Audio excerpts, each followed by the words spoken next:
Hello cuties, आज हम शुरू करने वाले हैं एक न्यू सीरीज़ जिसका नाम है डॉक्टर ब्रेन। एपिसोड 1 शुरू होता है। एक छोटे से बच्चे को प्लेइंग स्कूल में दिखाया जाता है। वो देखता है कि सभी बच्चे खेल रहे होते हैं मगर वही एक अलमीरा में बैठा हुआ होता है। तभी उसको सामने एक फ़ायर एक्सटिंग्विशर दिखता है और फिर उसी बच्चे के उसमें दिखाया जाता है। वो सोचता है कि मुझे बचपन से ही बहुत ज़्यादा पसंद था कि जो भी चीज़ मुझको दिखती थी उसको वो खोलने की कोशिश करता था। और फिर वहाँ पे दिखाते हैं सारे सामान, सारे टॉयज़ ऐसे टूटे पड़े होते हैं और उसकी टीचर पूछती है कि बेटा तुमने ऐसा क्यों किया, और सारे बच्चे वहाँ पे रो रहे होते हैं। तभी उसकी मदर आ जाती हैं तो उन्हें बताया जाता है कि आपके बेटे सिवोन ने यहाँ पे ये फ़ायर एक्सटिंग्विशर खोल दिया और सभी बच्चे इसको मना कर रहे थे और वो सब रोते रहे मगर इसे कोई फ़र्क नहीं पड़ा। वो उनकी मदर कहती हैं कि अब ये छोटा बच्चा है, ऐसी हरकतें करता रहता है। तो उसकी टीचर कहती हैं कि अब आपको किसी प्रोफ़ेशनल की ज़्यादा ज़रूरत है, इसमें बिल्कुल भी एम्पैथी नहीं है। जहाँ पर सब बच्चे रो रहे थे, इसके चेहरे पे इतना सा भी कुछ आया नहीं, इसे कुछ फ़ील नहीं होता है। जब सिवोन को उसकी मदर घर पे लेके जा रही होती हैं तो रास्ते में वो उससे कहती हैं, मुझे पता है बेटा, तुम्हें भले से कुछ, तुम रोते नहीं हो, तुम खुश नहीं होते हो, मगर मुझे पता है तुम सब कुछ फ़ील करते हो और तुम्हारे साथ पूरी ज़िंदगी भर कोई रहे ना रहे, मैं ज़रूर रहूँगी। और वो पहले से ये सारी बातें सुन के वैसे बहुत टेंस रहती है कि मेरा बच्चा इस टाइप का है, और वो घर पे जाके रोने लगती है। सिवोन की मदर सिवोन को फिर एक डॉक्टर को दिखाती हैं तो वहाँ पे उसका ट्रीटमेंट चल रहा था। तो वो डॉक्टर बताता है कि इतने 2 महीनों में इसकी कॉग्निटिव स्किल्स तो बहुत ज़्यादा इम्प्रूव हो गई हैं, बट इसकी सोशल स्किल्स अभी भी इम्प्रूव नहीं हुई हैं और मुश्किल है कि ये अभी कभी भी ऐसी नॉर्मल हो पाएगा, इसकी सोशल स्किल्स कभी भी अच्छे से हो पाएंगी, नॉर्मल लाइफ रहना काफ़ी मुश्किल होगा। फिर वो कहते हैं कि हमारे हॉस्पिटल में एक प्रोग्राम चल रहा है, आप चाहो तो मैं आपके लिए एक सीट बुक कर सकता हूँ। तो जब उसकी मदर देखती है कि उसकी फ़ीस होती है 1 मंथ की 1 मिलियन वॉन, फिर वो काफ़ी ऐसे थोड़ी टेंस्ड हो जाती है। जब दोनों घर जा रहे होते हैं तो रोड को सिवोन ने तो क्रॉस कर लिया होता है और उसकी मदर वहीं पे खड़ी रहती है और तभी एक गाड़ी आके सिवोन की मदर को उड़ा देती है और ये देखकर सिवोन भी वहाँ पर चक्कर खा के गिर जाता है। जब हॉस्पिटल में सिवोन को लाया जाता है तो वहाँ पे उसका चेकअप वगैरह किया जाता है। वहाँ पे डॉक्टर बताती है कि सिवोन की मेमोरी बहुत ज़्यादा एक्सीलेंट है, बट उसमें इमोशनल रिएक्शन बिल्कुल भी नहीं है। जैसे उसने अपनी मदर का एक्सीडेंट अपने सामने देखा बट फिर भी उसे बिल्कुल भी डिस्ट्रेस नहीं हुआ। उसके जो दिमाग में एमआरआई किया गया उसमें बिल्कुल भी पता नहीं चला कि उसे कुछ भी फील हुआ।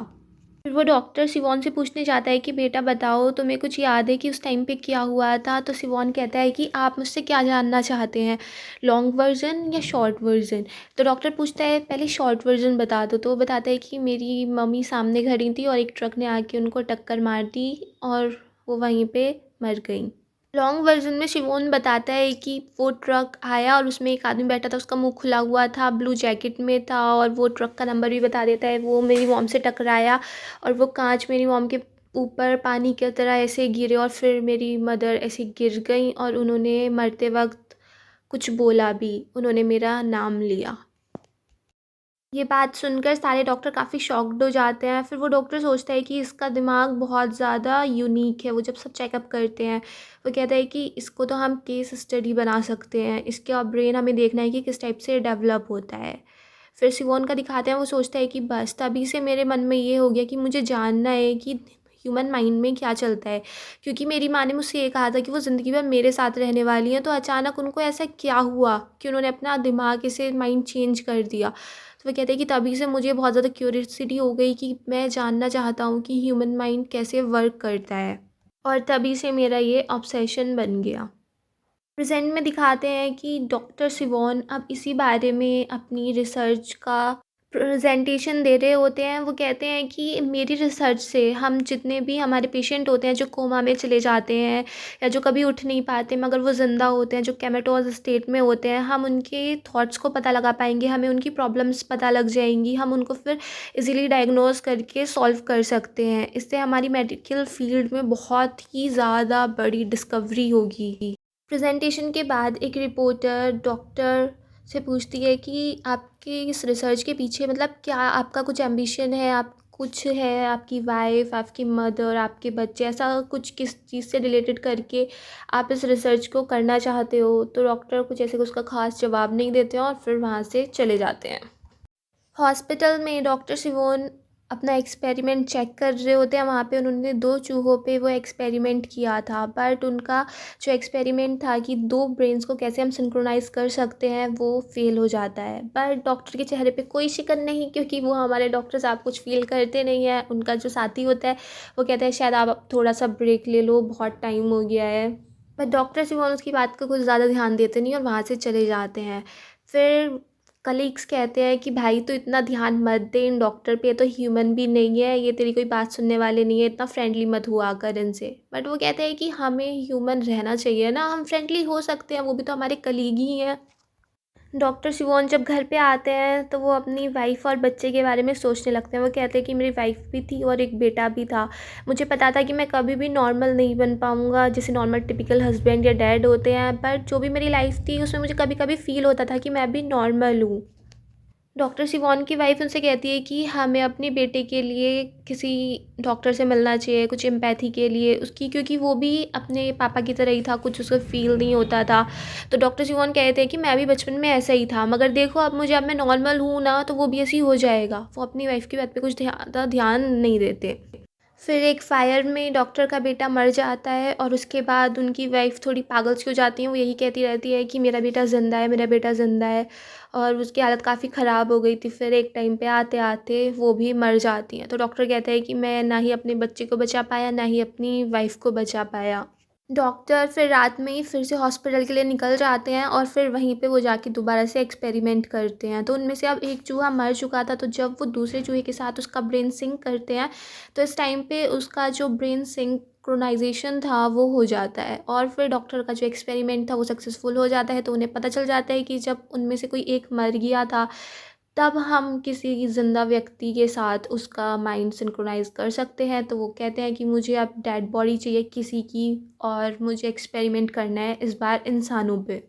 बट उनको कोई भी डेड बॉडी देने से मना कर दिया जाता है। फिर डॉक्टर सिवोन अपने उसी फ्रेंड से बात करते हैं कि मुझे एक डेड बॉडी चाहिए ये एक्सपेरिमेंट सक्सेसफुल करने के लिए। तो वो कहते हैं कि आप थोड़ा वेट कर लो, इतनी जल्दी नहीं है कि एकदम ही आपको ये कंप्लीट करना है। और फिर वो पूछता है कि आप किसके साथ करोगे उस डेड बॉडी का माइंड सिंक्रोनाइज। तो वो कहते हैं डॉक्टर सिवोन कि मैं अपने साथ ही करूँगा। तो वो मना कर देता है कि नहीं, आप अपने साथ नहीं करोगे, ऐसे कुछ गलत वलत हो गया तो ऐसे इतना बड़ा रिस्क नहीं ले सकते हम। बट डॉक्टर सिवोन कह देते हैं कि नहीं, मैं अपने ऊपर ही करने वाला हूँ। फिर वो कहते हैं कि अब हमें किसी और तरीके से कोई ना कोई एक डेड बॉडी चाहिए जो भी हाल फिलहाल में ही मरा हो। डॉक्टर होंग काफ़ी मना करते हैं, बट डॉक्टर सिवोन सुनते नहीं हैं। तो फिर डॉक्टर होंग उनको ले जाते हैं कि हम मॉर्ग से एक डेड बॉडी ले सकते हैं। फिर वो मॉर्ग में पहुंच जाते हैं, वहाँ पे अपना सारा सिस्टम सेटअप करते हैं। फिर डॉक्टर डेड बॉडी को देखते हैं तो उसके चेहरे पे काफ़ी सारी चोट थी। तो डॉक्टर होंग बताते हैं कि सिर्फ इसकी फेशियल इंजरीज ही हैं, इसका दिमाग अभी भी ठीक है, तो हम इसके साथ कर सकते हैं। फिर डेड बॉडी पे सारा तामझाम लगा के फिर वो डॉक्टर ये तारों वाला हेलमेट अपने आप पे लगा के तैयार हो जाते हैं एक्सपेरिमेंट के लिए। फिर डॉक्टर सिवोन देखते हैं कि ऐसे खून की बूंदें उड़ रही हैं और कोई ऐसे पत्थर से बार बार वार करे जा रहा है, वार करे जा रहा है। तभी डॉक्टर होंग देखते हैं कि सब कुछ ऐसे अजीब सा होने लगा है, मशीनें अजीब सी हो गई हैं। तो वो एकदम से डॉक्टर सिवोन को उठाते हैं, बट वो उठ नहीं रहे होते हैं। तो वो सारी मशीन ऑफ करके फिर डॉक्टर को उठाते हैं और डॉक्टर सिवोन की हालत ऐसी ख़राब सी हो चुकी थी, उनके पैरों से चला भी नहीं जा रहा था, वैसे उठ जाते हैं। डॉक्टर होंग डॉक्टर सिवोन को घर छोड़ देते हैं अपनी गाड़ी से। वो पूछते हैं कि तुम्हें कुछ याद नहीं है कि क्या हुआ, तुम्हें क्या दिखा? तो डॉक्टर सिवोन मना कर देते हैं कि नहीं, मुझे कुछ भी याद नहीं है। जब डॉक्टर सिवोन घर पहुंचते हैं तो सामने एक आदमी खड़ा होता है। वो बताता है कि मैं एक प्राइवेट इन्वेस्टिगेटर हूँ, क्या तुम जुन के लिम को जानते हो? उन्होंने ये पता लगाने के लिए भेजा है कि तुम्हारी वाइफ़ को क्या हुआ था। तो डॉक्टर सिवोन कहते हैं ना तो मैं किसी जुन के लिम को जानता, और वो क्यों जानना चाहता है कि मेरी वाइफ़ को क्या हुआ। और फिर वो कहते हैं कि तुम प्राइवेट प्रॉपर्टी पे खड़े हो तो यहाँ से चले जाओ। तो वो प्राइवेट इन्वेस्टिगेटर अपना कार्ड दे के वहाँ से चला जाता है। जब डॉक्टर थोड़े और आगे चलते हैं तो उनका ऐसा दिमाग ऐसे फटने वाला हो जाता है, उनको चक्कर आने लगता है। फिर जब वो आके अपना मुँह धोते हैं तो फिर उनको वाले सीन याद आने लगते हैं, कैसे उनकी माँ ने कहा था कि मैं तुम्हारे साथ रहूँगी, और फिर उसका एक्सीडेंट और वो सारी बचपन की यादें वापस आने लगती हैं। फिर वो बचपन वाला डॉक्टर और अपनी वाइफ, और फिर उन्हें एकदम से दिखाई देता है एक आदमी ऐसे मारते हुए, और एकदम से डॉक्टर उठ जाते हैं। तभी उनकी डोरबेल बजती है और सामने एक पुलिस वाले खड़े होते हैं। वो पुलिस वाले कहते हैं कि हमें तुम्हारी वाइफ से मिलना है, जेई जुंग से। और फिर डॉक्टर उनको अपने घर में ले आते हैं, वहाँ पे काफ़ी सारे ब्रेन रिसर्च अवार्ड रखे हुए थे। फिर वो पूछते हैं कि क्या तुम किसी जुन किलिम को जानते हो? तो डॉक्टर पूछता है कि हुआ क्या है, सही सही बात बताइए प्लीज़। वो कहते हैं कि जुन किलिम तुम्हारी वाइफ़ के काफ़ी क्लोज़ था, काफ़ी लंबे टाइम से, और अभी कल वो हमें मरा हुआ मिला है। तो ये बताओ कि तुम कल कहाँ पे थे, किसके साथ थे? तो डॉक्टर कहते हैं कि मैं तो घर पे ही था। तो वो इंस्पेक्टर कहती है कि तुम कंफर्म कर सकते हो किसी के साथ कि तुम घर पे ही थे, परहैप्स तुम्हारी वाइफ़ कंफर्म कर सकती है। फिर डॉक्टर कहते हैं कि आप किसी ऐसे मरे हुए इंसान के लिए आप मुझ पे शक कर रहे हैं कि वो मेरी वाइफ़ को जानता था, तो मैंने उसका मर्डर किया होगा।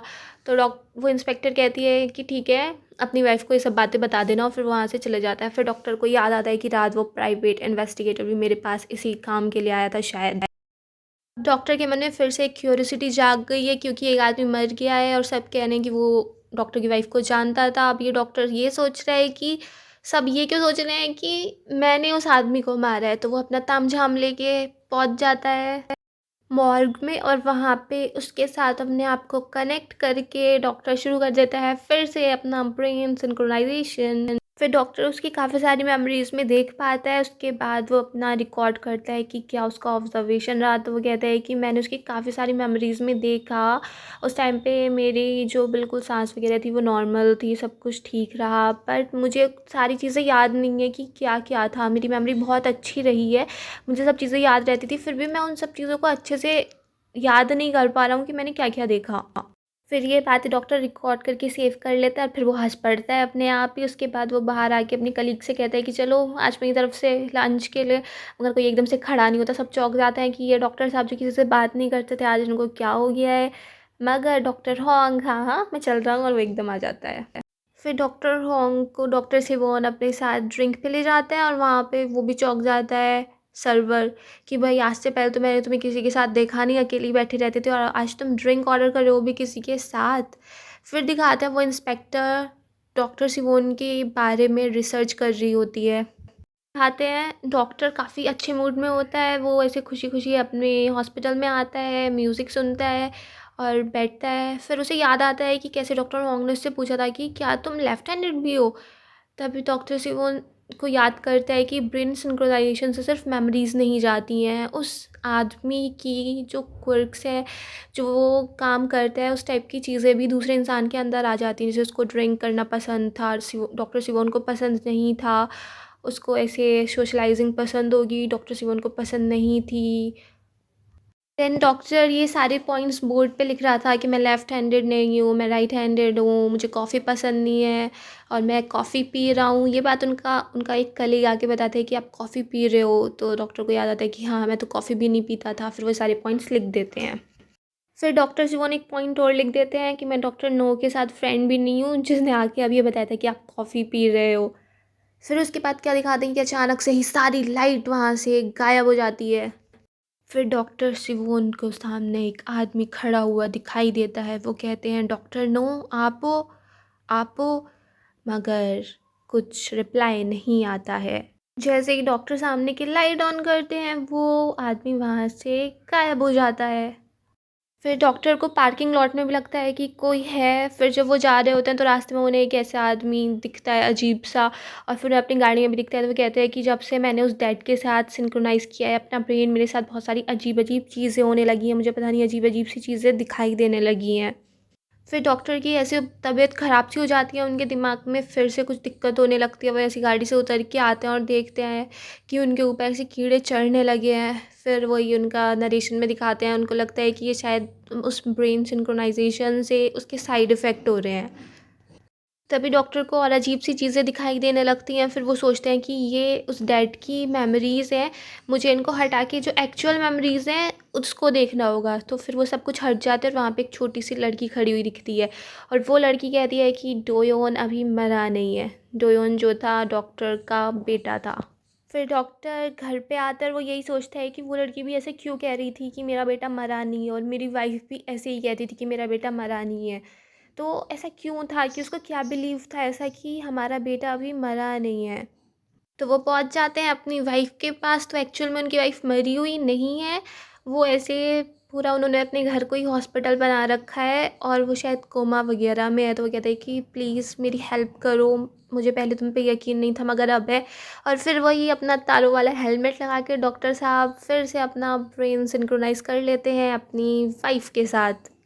फिर वो अपनी वाइफ़ से कहते हैं कि प्लीज़ मुझे दिखाओ कि क्या मेरा बेटा सच में ज़िंदा है। और फिर वो अपनी आंखें बंद कर लेते हैं और वहीं पे ये एपिसोड धड़ाक ख़त्म कर देते हैं। तो अगली अब कहानी पता चलने वाली है एपिसोड 2 में। अगर आपको अभी तक ये एपिसोड पसंद आया हो तो प्लीज़ मेरे चैनल को सब्सक्राइब करें, वीडियो को लाइक करें, शेयर करें, कमेंट करें। और इस सीरीज़ में ज़्यादा एपिसोड नहीं है, 6-7 ही एपिसोड हैं, बस इतनी बड़ी सीरीज़ है। Bye bye, till next video.